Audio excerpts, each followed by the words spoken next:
Hello, LinkedIn Live, and hello, Jason Gates. Guys, this is an impromptu thing. I am in Washington, D.C. The flag above me is not a danger sign. It's actually the right side up, but with the camera, it actually switched a little bit. Hopefully, you guys can hear me well. I'm here in Washington, D.C., about to go into a meeting, but we have this incredible guest with us, Jason Gates. Jason, I'm so excited to have you with us. Jason sits in the intersection of technology, marketing, and operations. And he has a lot to share with us about how to create content at scale. I see some people coming in. Very nice to see Hamad. It's going to be exciting. I agree. We are going to talk a lot about how to create content at scale. Jason, can you tell us a little bit about who you are and why we brought you on? Zev, thanks for having me here. I really appreciate it. This will be a fun discussion. You know, Jason Gates, founder of Reclaim Your Role and also Endgame Marketing, kind of wear two hats, one on the SEO side and the other on the operations side. And overall, I'm a nerd at heart. So I don't know. Ask me some questions. I feel more comfortable when the questions roll in. So basically, you're here to share with us about how we create content at scale.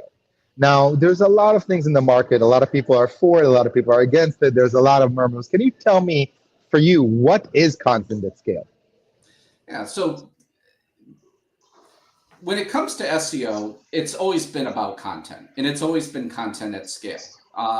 With the advent of AI, it seems like now all of a sudden content at scale is a thing that a lot of people like to talk about. But in the end, it's about process, and it's Mhm. about maintaining quality through that process, and creating enough content so that you can monetize it, get the rankings in Google, and then accomplish the goals that website needs to, whether it be generating leads, generating sales, what have you. But content at scale, it's not necessarily new. It's something we've always had to do from an SEO perspective. Love it. So, what inspired you to focus on scaling content? How did you reclaim your role in endgame marketing to involve your vision? What draw you into this? Why are you focusing on content at scale? Yeah, so it even goes one level up to just SEO. I don't feel you really can do SEO without content. So doing content and content at scale has been the tool that I've used over the years. Before Google was even around with MSN and Yahoo and Tony and Ask. And then, of course, we've had a couple of decades now with Google being nearly the only game in town. But what really kind of inspired me to go after it is it's the puzzle of it. And that's, what the ending looks like. It's revenue. What the journey looks like, but there's always the mystery behind the curtain because none of us in the public sector here have access to the algorithm. We use best practices, we use instincts, we use intuition to solve the puzzle to get ranked one in Google. So can you first of all, I want to kind of read what Daniel's saying here, which I agree completely. If you can't create content at scale without AI, you aren't creating good content.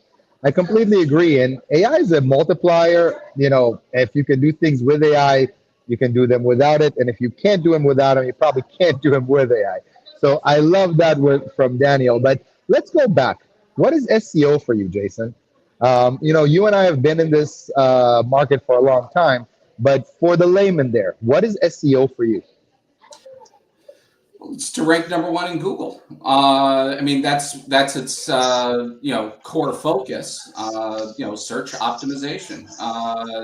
Rank number one in Google. I mean, to me, just as an industry and what it means to me, it's a means to fulfill my family. It's a means to have a life. It's a fantastic way to create content and get your message out there to the world.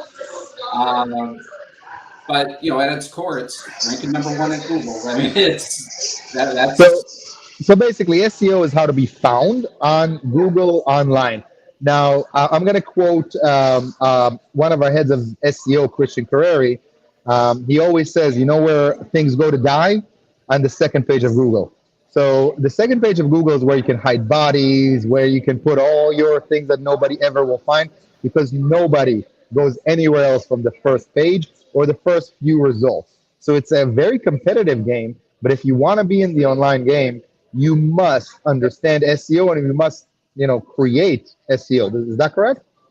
Yeah, and you hit something on there, which that's an old running joke, and it's an oldie but a goodie. But it's really been modified now to be outside the top five. With the way the SERP has been reshaped over the past couple of years, if you're not in the top five, you really should be optimizing the content. So if you're not up in the top five, you're basically not going to be found. Correct. You won't So get the guys, credit. so everybody, if you're not on the top five result of whatever search there is, you're just not going to be found, at least not through SEO. There's other ways, but not through SEO. Now, this is something I get a lot, okay? Anybody that hears content at scale automatically, not everybody, but a lot of people automatically think automation and automatically think lower level content, but that's not true. You can really do this with authenticity. How do you help your clients create content at scale and stay authentic? Absolutely. So, are you okay if I just kind of walk through the process at a super high level? So, keyword research. I mean, that's the cornerstone of SEO, and it really determines what you're going to write.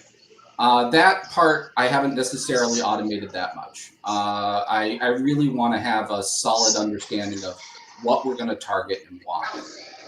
That next kind of step is the content brief.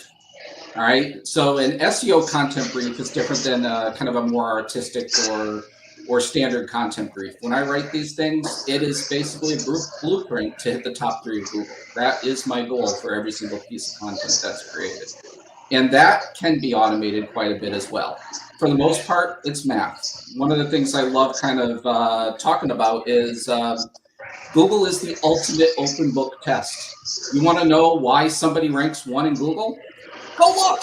I mean, if you know the ins and outs of what's going on, it's an open book test.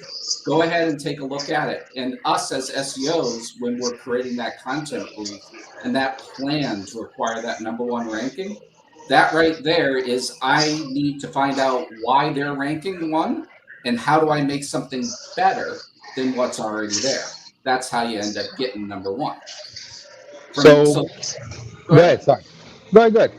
Yeah. So there's a lot of automation that goes there in determining, I know it's kind of old school, but yes, I do pay attention to keyword density analysis. Yes, that could be completely automated.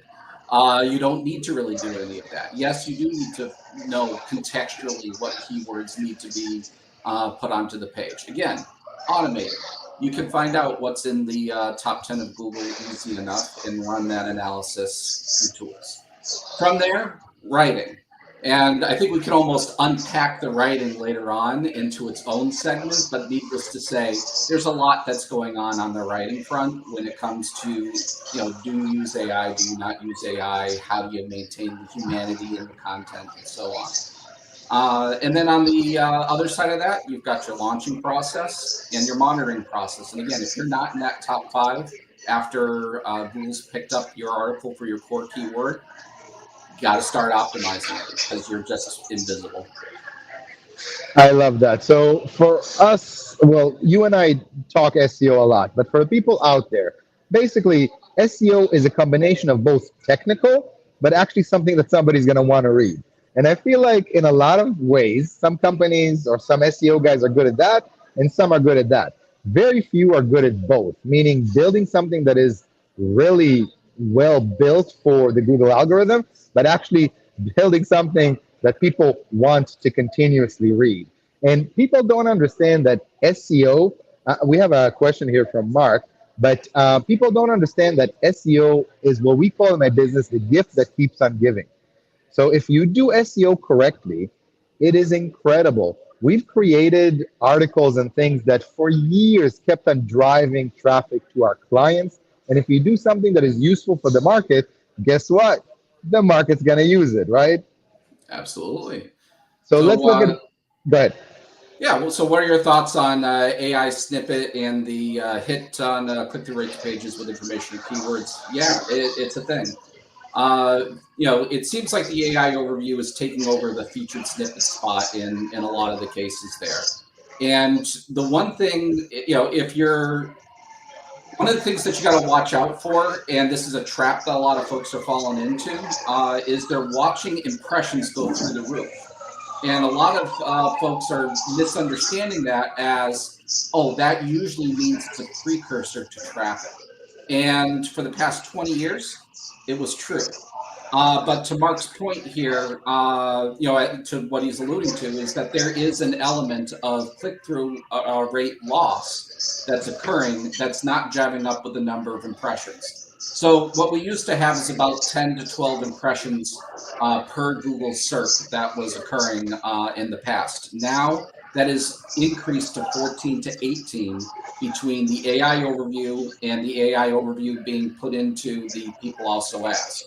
So we're getting more exposure for our links. We're getting more exposure for our brands. Not as valuable as a click, but it's now a secondary byproduct of what's kind of happening in Google. How to combat that is usually trying to get a wider footprint out there for your content library, hence the content at scale. Love that. Mark, hopefully we answered your question. If you have another one, please let us know. We have another question here. What are the best techniques to create high converting content consistently? Yeah, so another great question. Now, when it comes to that, I have a number of kind of stock things that I like to do to make sure that the content library is progressing in a healthy way. And one of the things I like to do is have a minimum 1% conversion rate on a per piece of content basis. So a lot of times that is, say, email collection. So you want to have an email collection rate of 1% at a minimum on a per piece of content basis. If it's not, then there's usually an engagement issue that's there. You are creating that content at scale.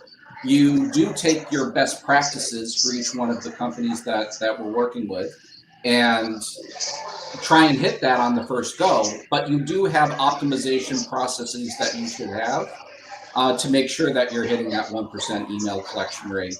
No differently than making sure you're above the top 5 in Google search. Each one of those steps along the process until you show revenue should have a metric that you're using to track against. And in order to really nail content quality, you're looking at that email collection rate. That's an indicator that people have scrolled, that they have engaged, that they look at that content upgrade and they know that this is the next step in the journey for me. Makes total sense. Now, what do you think the biggest misconception about SEO, especially with leaders? Like, where do you see the biggest misconception about SEO and content at scale? I can't take credit for this quote. I wish I could. My old company president over at Get Fused, Stephen Money, threw this out there. He would kind of equate it to SEO is basically keywords that you sprinkle over a website like Magic Fairy Pixie Dust, and then magically you get rankings and traffic out of it. And it's not. It is real work that needs to happen. In order to make this happen, it's strategic, it's tactical, and if you don't do the work, you can't expect the results that you didn't work for. It's as simple as that. If it was just sprinkling keywords, and we'd all be doing it, and we'd be all millionaires. But there's only one top spot in Google, so yeah, it's hard. Absolutely. And this is something we do all the time. We do a lot of SEO and we charge a lot for SEO because we do it really well and it's hard work. And it's a team of people. Like we have a whole team of people that do SEO and it's not all content and it's not all technical. There's so many things, so many facets, so much research that goes into it. And I love that. Now, we use AI a lot. How did AI change the way you do things? And I'll preface that we've done amazing with SEO prior to AI, so we kind of know what we're doing. So AI just made us basically a 5x. But how do you see AI? For us, we took what we knew and we basically expanded it to the limits of what AI can help us. How does AI change your SEO game? It's changed it a bunch. I mean, it's changed it for, you know, with the introduction of AI, it has changed SEO more in 3 years than the previous 30. I mean, it really has. And it's been exciting and exhilarating to watch it all unfold. But to answer your question directly, so straight up keyword research, I'm primarily using AI to automate the sorting. When I'm basically looking to do my keyword sorts and group to figure out what kind of content I want to create. That process, you're dealing with a body of keywords, 2,000, 3,000, 4,000 keywords. Now AI can basically sort and automate that stuff for you. When it comes down to the next layer, writing that content brief, you can automate the vast majority of the math, if you will. And then, yes, using AI for the content brief. Content, I use AI cautiously. And Zev, I know you use AI masterfully with this stuff, but as we've talked about in the past, you have to be able to make sure that the content satisfies the user and the search engines, and you use AI to its fullest extent that you can. But sometimes humans are involved, and they need to be Absolutely. I don't think if humans are not involved, you're doing something wrong.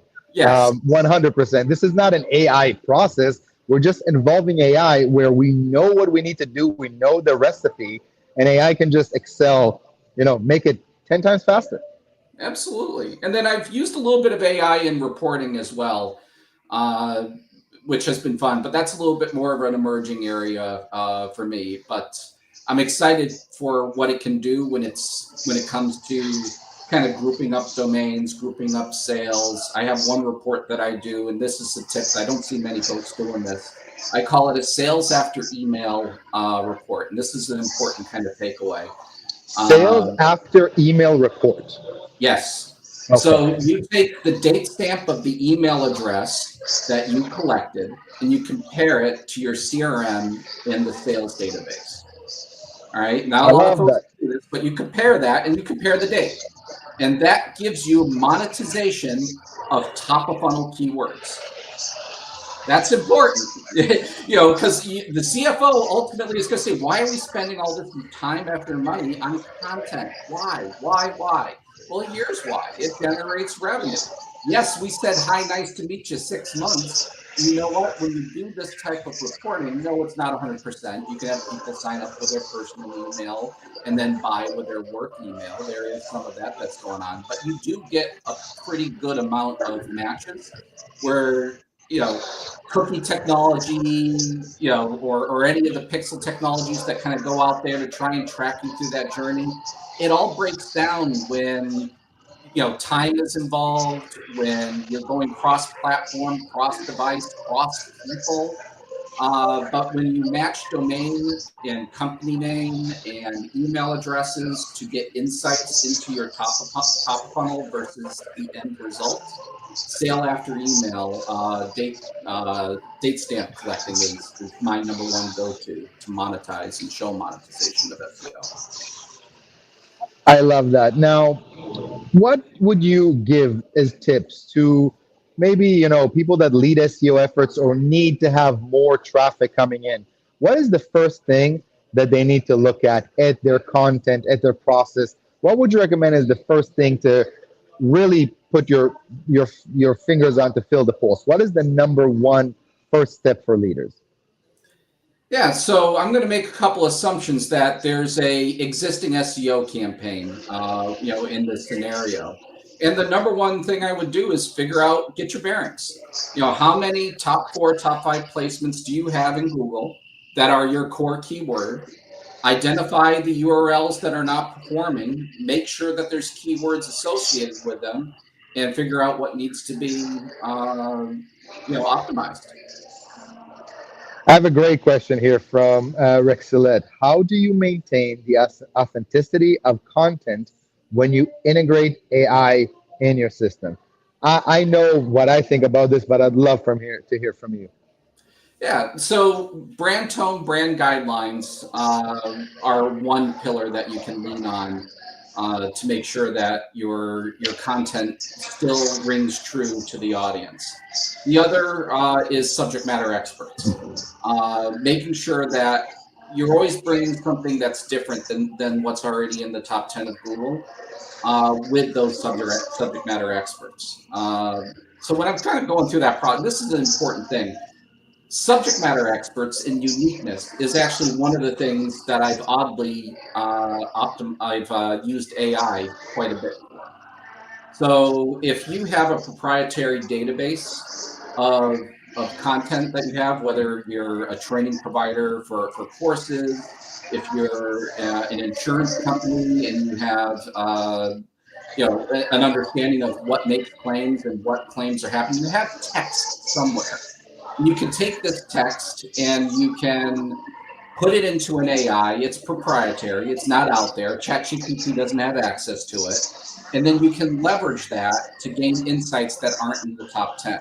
So when it comes to authenticity, you've got your brand tones, you've got your brand guidelines. You want to make sure you're saying it in your company's voice, but you also want to bring something that's unique to the table. And those two pieces that come together, even when AI automated, can showcase authenticity in content. Absolutely. Now, this is what I think about this. If you want to use AI inside your stream, inside your SEO, you got to do a couple of things. Number one, you got to educate the AI about who you are. You got to build a really powerful persona. So, we've developed a tool that we love. We developed it internally, and now we're actually productizing it and using it with so many companies. Um, IdeaStream is our product. What IdeaStream is, Jason, is first, we build a massive persona. What does that mean? Not just I'm Jason and I'm an intersection of this, this, and that, and this is my URL. It's who you are, what you stand for, what you've written, your socials, everything you've ever done online, every award you've ever done, your own kind of spirit on things. And we built this into a persona. And now the AI only speaks from your point of view. After we do that, then it's crucial to actually you to write and the AI to improve it. Okay, it's crucial to bring expertise into it. If you're the subject matter expert, Jason, I want to hear from you, not from the AI. But if you can speak to an AI for 30 seconds, give them all your ideas with an oomph, and then the AI can basically turn it into a powerful post, you've won. Does that make sense? And Certainly. what we do is it starts with a persona, and then we do research. So keywords, we basically take the AI and the persona and have the persona does as much research as possible. Okay. And then after the research is done, now we take all of that and we start creating content. Now, no matter how good the AI system is, the content is not 100% ready ever. Okay. You create it, and then Jason, your genius needs to go over it and see how you can make it better. If you guys don't have patience to look at what your AI write, don't write with AI. I'm gonna say this again. If you guys don't have patience to see what your AI wrote, stop using AI. AI is a tool. It's a great tool. You can use it incredibly, but you must bring yourself into it. What do you think? Yeah, I mean, you have to review it 100%. But come on, people. If something brought you 90% of the way there and you can't just nudge it 10% over the line, time to take a little time check there. A 90% shortcut on any day on any process is huge. Great question here from Mark, and this is directly for you. So, what are your top three SEO tools? It's clear that Mark is an SEO. What are your three top SEO tools that you use? Yeah, so I'm a big fan of SEMrush. For one, I mean it's kind of like the ultimate Batman utility belt for SEOs. Uh, and in particular, I'm very fond of their keyword research tools. They're kind of like magic tool, their keyword magic tool. Um, I have my own proprietary tool that I use for content brief building. I could not do SEO without it. So I do have, so I would say a content brief builder would be one. I'm sure there are other tools out there that you could have, but you need to plug that gap in your setup. And then the third one would be a general purpose research tool, which would be, for me, ChatGPT. Interesting. ChatGPT is a great tool. We have another question here. Let's see. Kevin, hey, hold on with the SEM Rush endorsement. I'm sure you know Kevin. It seems like it. Oh yeah, no, I mean Okay. Uh, he just relaunched Longtail Pro, and if you're an old school SEO like me, it's like finding your favorite candy in the aisle, and Kevin is from when you were a Kevin. kid, and you're like, oh my god, so nostalgic. So Kevin, I anyway, love that. I love that you're planning to replace them. Good luck. We'll help if you can. Kevin, I'd love to connect with you as well. Thank you for sharing, and I'm going to check out your tool. So I'm excited to do that. So, guys, this was a little bit of a different life for me.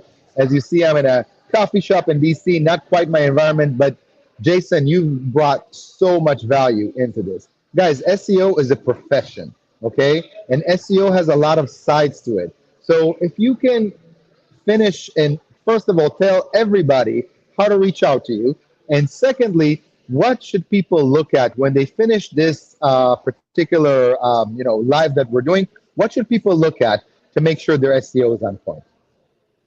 yeah, so you can reach me at jgates@endgamemarketing.com. That's my email, or just look me up on LinkedIn. So Jason Gates. And then in terms of what to do for SEO, it's that stack of measurement. What are your rankings? What is the traffic? What is that kind of KPI? That initial nice to meet you KPI. It's probably email collection, what have you, and then finally tie it to revenue. There are ways to tie it to revenue. If you tie it to revenue, it's very difficult when the economy goes sour to look at something that's generating you revenue and cut it. Love it. So everybody, please reach out to Jason. Jason, you've been an amazing guest. You always share amazing knowledge. We'd love to do this with you again. And everybody, follow Jason. Thank you so much, my friend. And we'll see you guys in the next live.